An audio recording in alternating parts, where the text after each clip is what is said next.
Hi, this is Mathia Ford with Gestational Diabetes Info, and today I want to talk to you about blood sugar changes over the holidays. There are many things about the holidays that can affect your gestational diabetes and make it even more of a challenge.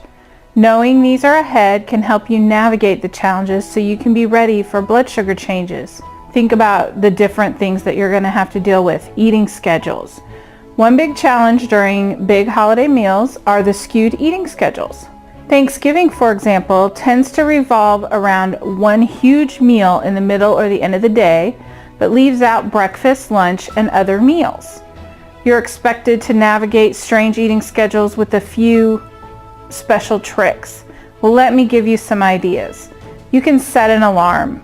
It can be easy to simply forget to eat when you're so busy cooking and preparing for big meals, even with all that food around you.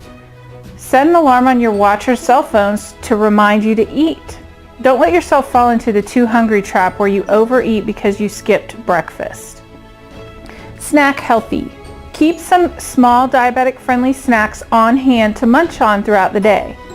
Not only will this help you maintain healthy blood sugar levels, but it will also help you avoid munching on less healthy options all day. Some ideas might be a meat and cheese plate as well as some cut up vegetables with a light dipping sauce. You could also choose graham crackers with peanut butter to give you some protein and some carbohydrate, which will help you feel better throughout the day and keep your blood sugar more stable. Another important thing is that you don't skip breakfast. Skipping breakfast is a surefire means of starting your day off balance. You're more likely to suffer from low energy, headaches, and unstable blood sugars if you skip breakfast. You're also more likely to make poor decisions about snacking throughout the day. Your body needs to have that constant level of carbohydrate that you give it when you eat the small snacks to avoid the ups and downs of skipping meals and keeping your holiday blood sugars unstable. Now, at a holiday party, this is one time a year is full of all kinds of festive holiday parties. It can seem like there's a party every few days, from office parties to friends' houses and get-togethers. Navigating the food table can be more than challenging when you're trying to adhere to a healthy and diabetes-friendly diet. Don't skip meals. It can be tempting to skip your normal meals and lunch if you know there's going to be an office party at the end of the day. Instead, eat lunch as you normally would, and when you get to the party later, you'll be less likely to overeat or make poor decisions. Just eat a small amount at the party. You're not at the party to eat, you're at the party to have a good time. Another idea is to watch your carbs. Throughout your entire day and during the party, make sure you're keeping track of your carbohydrate intake. Eat fewer carbohydrates throughout the day so you can indulge a little at the party, but don't go overboard. It's important to get some protein.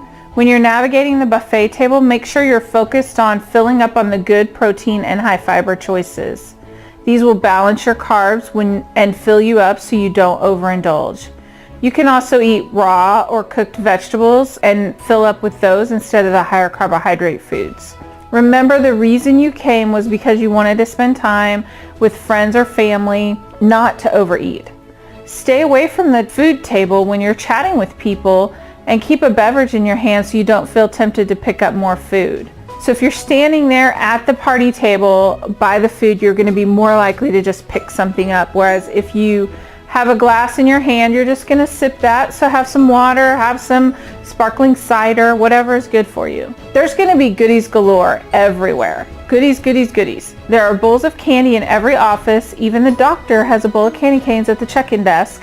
And you need to know how to navigate those sweet temptations at every turn. Eating ahead or bringing snacks with you is a good strategy. Keep snacks on you. Keep a few healthy but tasty snacks on you at all time. Whenever you feel tempted to dive into a candy bowl, pull out a sweet tangerine or some crunchy granola. It may not taste exactly the same, but it may help you to take the pressure off those cravings. Stay hydrated. You are less likely to overindulge or make poor decisions when you're hydrated. Your body will want less sweet and salty snacks when you're hydrated. Get a portable water bottle and fill it up several times a day. I know sometimes you can feel like there's a bowling ball sitting on your bladder, so you don't want to drink a lot, but you need to just take more bathroom breaks. I'm sorry, you really have to stay hydrated. It's very healthy for you, very healthy for the baby. Clear your own space. In your own home and office space, keep the area clear of the sweet temptations. Ask others around you to respect your needs, and don't be afraid to explain your situation. Don't feel bad about giving food away or throwing away food. You need to take care of you and not worry about them. If you feel terrible about throwing away foods, ask them to give them to the neighbors, put it out at the office break area so everybody can enjoy, hand it out to, friends and family, or if they're the ones that gave it to you, see if there's a local shelter that will take extra food.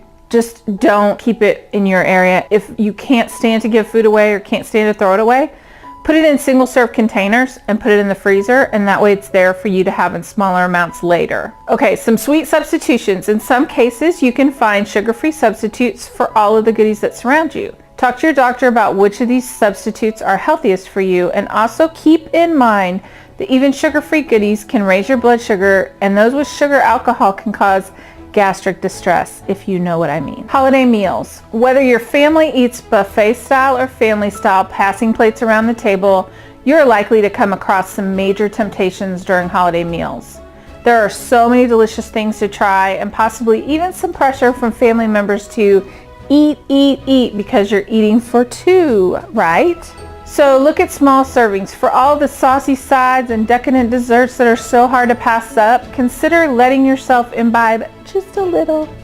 Put a tiny bit of each of the more unhealthy dishes on your plate, and the little taste should satisfy everyone, especially when there's so many dishes to try.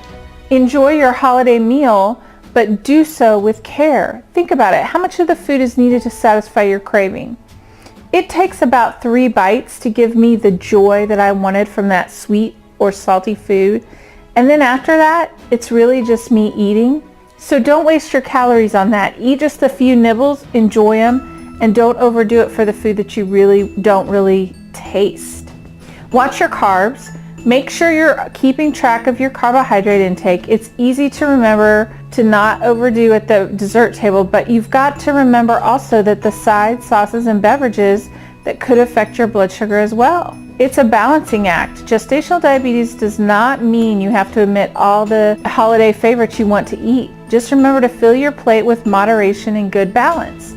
Make sure most of your plate is filled with protein, fiber, and vegetables, and that you can leave yourself some space on the plate for the good stuff too. But don't feel like you have to not have any good food, but you also need to take care of yourself and your baby. So thanks for watching today. This is Mathia Ford with Gestational Diabetes Info. Please like, share, and comment on the video, and I would love to hear more from you. Thanks.